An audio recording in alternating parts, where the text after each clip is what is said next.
Trung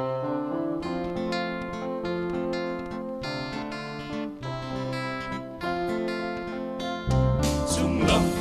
khi ra lao su anh chê về xia chùa lâu cờ ta anh xin lô thăng nghe khát và na yêu tên anh trôi moya lal chuk the kia avani de zuan fakta anh sa Trung vera ro quy ro se le chunga rem le ro se vanang el ten la pia tu a pe la punto Bethlehem Hallelujah chan tam tu piang ta suala ta min tan tu chu Trung nung vera ro quy ta kinom se Hallelujah fakru amen Ko cha mi phing te po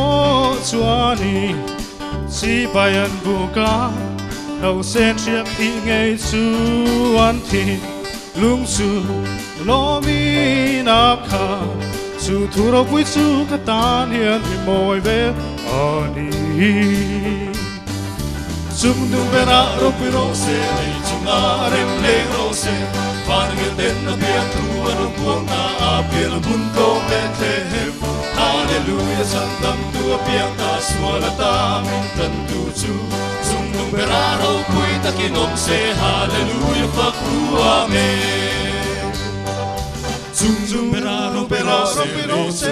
rem le ro se vanang el ten na piang tu ro puang na apel punto Bethlehem Hallelujah chan tam tu piang ta suala ta min tan tu chu Trung nung vera ro pui ta kinom se Hallelujah amen Trung nung vera ro pui ro se rem leng ro se vanang el ten na piang tu ro puang na apel punto Bethlehem Hallelujah chan tam tu piang ta suala ta min tan tu chu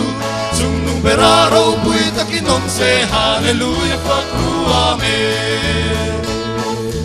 Trung nung vera ro pui ro se nei chunga rem leng ro se vanang el ten na piang tu ro puang ta apel punto Bethlehem Hallelujah chan tam tu piang ta suala ta min tan tu chu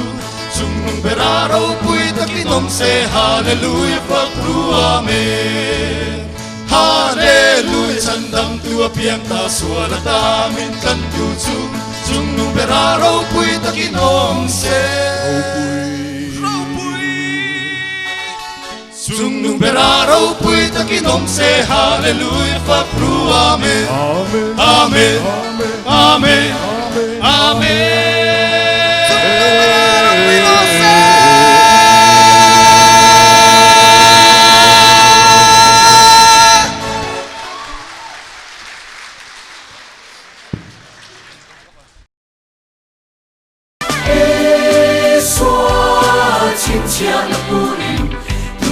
Chin na en man in ti buai to lo